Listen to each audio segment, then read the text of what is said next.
कभी कभी हम सोचते हैं कि जो हम कर रहे हैं वो सब कुछ सही है, जो सब कुछ हो रहा है हमारे मुताबिक हो रहा है और उसमें कुछ भी गलत नहीं है। कभी कभी हम किसी चीज़ को पाने के लिए वो सारी हदें पार कर जाते हैं जो हदें हमें पार नहीं करनी चाहिए, और उन हदों को पार करते हुए हम ये भूल जाते हैं कि ये रास्ता गलत है फिर सही है। ना ही तो हमें सही का ज्ञान होता है, ना ही हमें गलत का ज्ञान होता है। आज की घटना में भी कुछ ऐसा ही होता है, जहाँ पर एक महिला जो होती है अपने पति के साथ भी रहना चाहती थी और अपने प्रेमी के भी साथ रहना चाहती थी। लेकिन कहते हैं ना कि जब शादी हो जाती है तो पति जो होता है अपनी बीवी को बांट नहीं सकता है, यानी कि वो अपनी पत्नी को किसी और के साथ देख नहीं सकता है। वो सिर्फ चाहता है कि उसकी पत्नी उसके साथ रहे और उसकी इज्जत ऐसे ही बनी रहे। लेकिन आज की घटना में कुछ उल्टा ही हो जाता है। यहाँ पर एक पत्नी जो होती है सारी हदें पार कर देती है, और जब हदें पार करती है तो ऐसी घटना घटती है जिसको जानकर आप हैरान हो जाएंगे, सोचने पर मजबूर हो जाएंगे कि आखिरकार इस दुनिया में हो तो हो क्या रहा है, क्या होता है यहाँ पर, क्या नहीं होता है, जानते हैं हम इस कहानी और घटना के माध्यम से। चले तो बिना देरी के इस घटना को शुरू करते हैं। नमस्कार, आदाब, सत श्री अकाल, हर हर महादेव। मेरा नाम रूपा है और आज की घटना बिहार प्रदेश का एक ज़िला लगता है औरंगाबाद, और यहीं का एक गांव लगता है लाला उमाना। दरअसल मैं बात कर रही हूँ इसी गांव की। यहाँ पर रहने वाली एक लड़की जिसका नाम पूजा होता है, यानी कि एक महिला। पूजा जो होती है अपने पति विक्की के साथ रहती थी। इनके 4 बच्चे होते हैं, सबसे बड़ा बेटा होता है और 3 बच्चे होती हैं।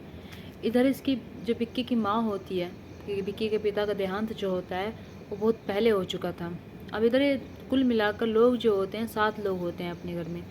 7 लोग जो होते हैं बड़े आराम से रह रहे थे, प्यार से रह रहे थे। इधर विक्की की पत्नी जो होती है पूजा, उसकी दवाई चल रही थी, यानी कि वो दवाई लेने के लिए बिहार का एक जिला लगता है गया, वहाँ पर जाया करती थी। जब वहाँ से वो दवाई लेकर आया करती थी तो आराम से अपने घर पर आकर अपनी दवाई लिया करती थी और आराम से रहा करती थी। समय ऐसे ही गुजर रहा था, लेकिन एक दिन आता है 27 जून सन 2025। 27 जून सन 2025 को वो अपने पति से कहती है कि मुझे दवाई लेने के लिए जाना है, तुम मेरे साथ चलो। पहले तो उसका पति जो होता है वो कहता है कि तुम खुद ले आओ जाकर, लेकिन पूजा जो होती है वो कहती है कि नहीं, मैं तुम्हें साथ लेकर जाना चाहती हूँ, तुम भी चलो, तुम्हें पता है ना मेरी दवाई आती है वहाँ से।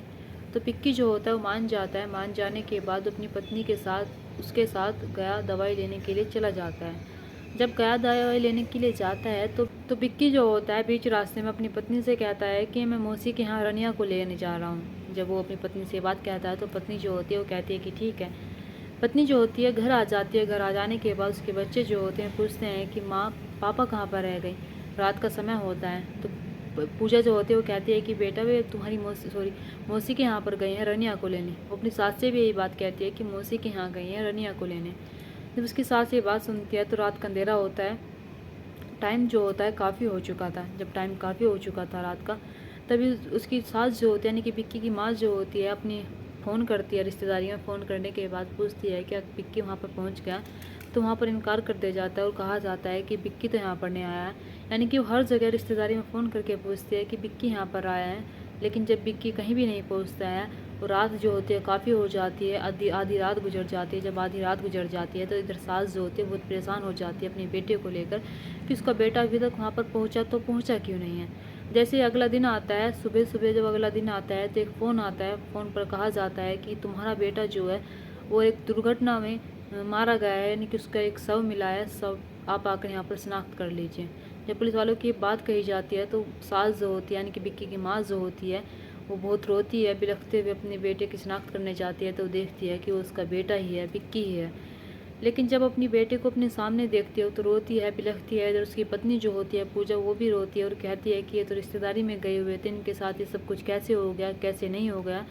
उसके 4 बच्चे जो होते हैं बिलख बिलख कर रो रहे थे। जब बिलख बिलख कर रो रहे थे तभी सास जो होती है, विक्की की माँ जो होती है, वो कहती है कि मेरे बेटे के साथ ये सब कुछ करने वाली मेरी बहू है, मेरी बहू ने उसके साथ ये सब कुछ किया है।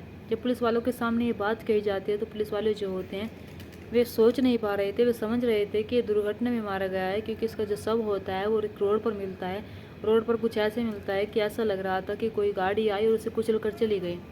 लेकिन जैसे ही विक्की की माँ जो होती है अपनी बहू पर इल्ज़ाम लगाती है तो पुलिस वाले जो होते हैं उन्हें शक होता है। शक होने के बाद पुलिस वाले जो होते हैं उसकी कॉल डिटेल निकालते हैं। कॉल डिटेल के बाद उसकी लोकेशन निकालते हैं। जब लोकेशन निकालते हैं तो पता चलता है कि हाँ, उस वक्त ये इधर उसकी पत्नी जो होती है और विक्की जो होते हैं दोनों एक साथ होते हैं, उसी लोकेशन पर होते हैं। जैसे इसकी लोकेशन इसकी कॉल डिटेल निकाली जाती है इसकी पत्नी की, तो उसमें एक नंबर भी पाया जाता है, जो नंबर होता है वो कमलेश के नाम से होता है, यानी कि जिस पर बातें हुआ करती थी। अब पुलिस वालों को थोड़े से भी समय नहीं लगता है कि ये समझने में कि उसकी जो माँ है विक्की की, वो सही कह रही है गलत कह रही है। वे पूजा को हिरासत में लेते हैं, हिरासत में लेने के बाद उससे पूछताछ करते हैं और उससे कहते हैं कि तुम्हारा पति जब तुम्हारे साथ गया था तो तुम उसे अपने साथ क्यों नहीं लेकर आए। तो पूजा जो होती है वो कहती है कि साहब, मेरा पति जो होता है बीच रास्ते में ये कहकर चला जाता है कि मैं मौसी के यहाँ पर रनिया को लेने जा रहा हूँ, रनिया की रिश्तेदारी में जा रहा हूँ।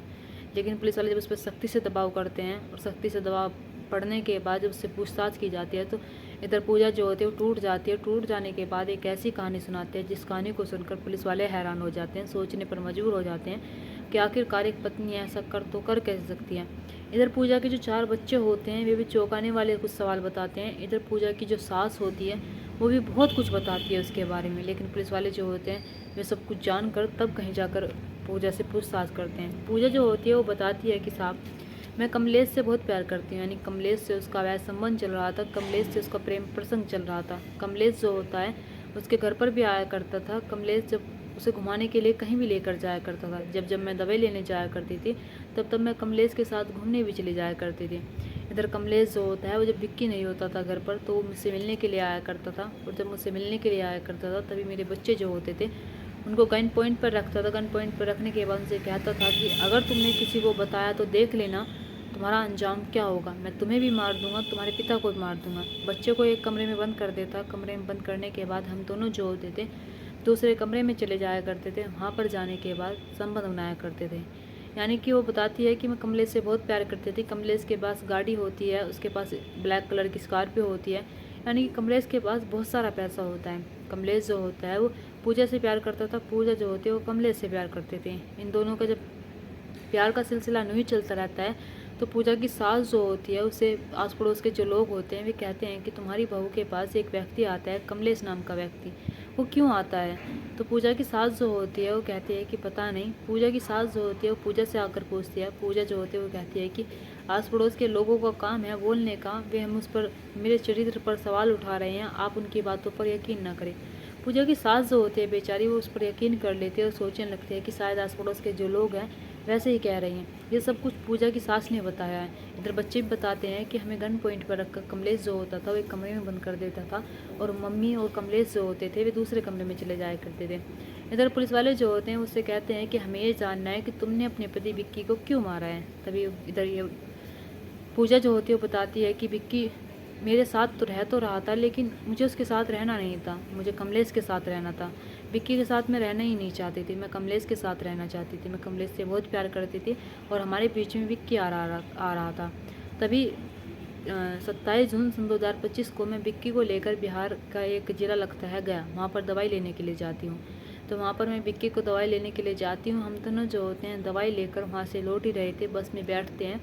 बस में बैठने से पहले मैं कमलेश को फ़ोन कर देती हूँ, उससे कहती हूँ कि मैं बस स्टॉप पर पहुँचने वाली हूँ, तुम मुझे मिल जाना।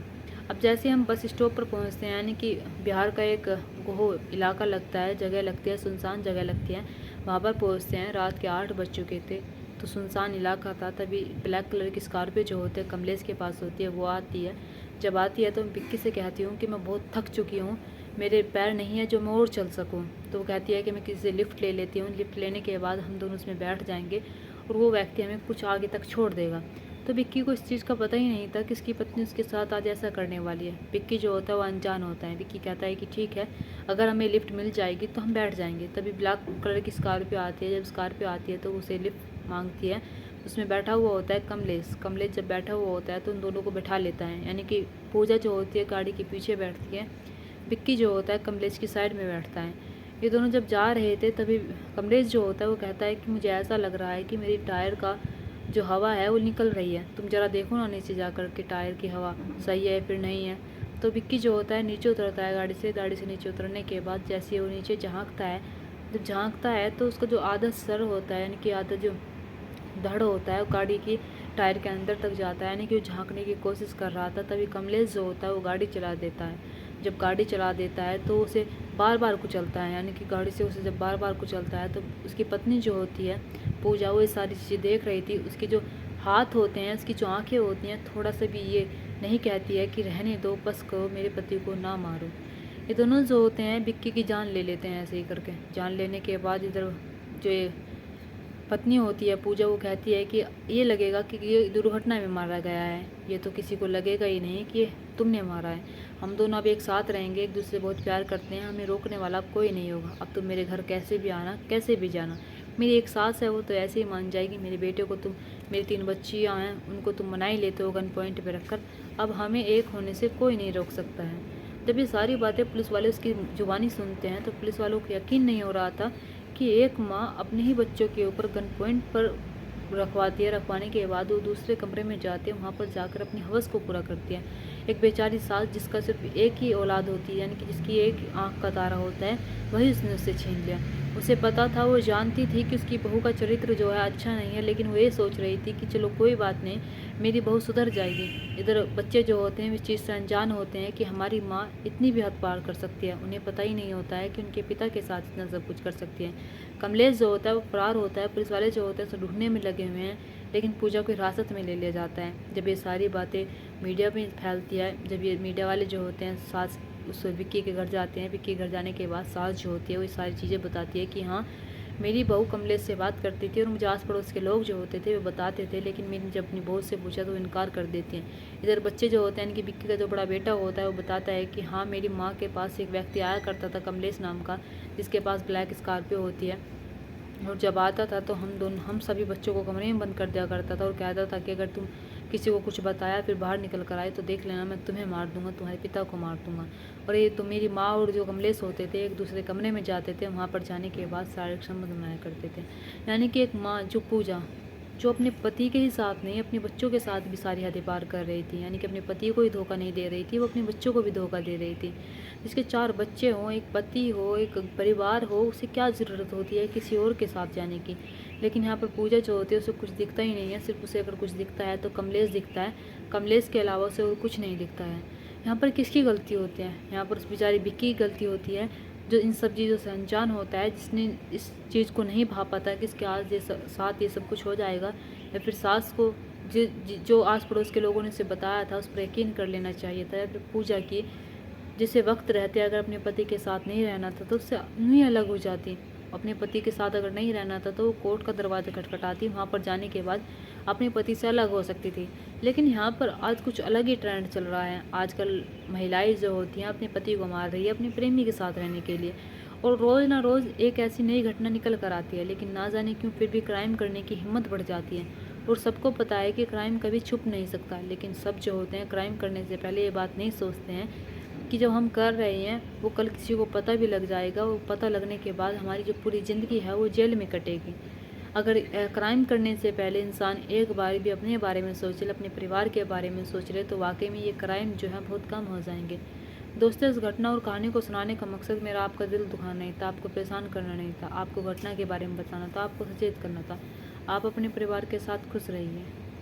नमस्कार।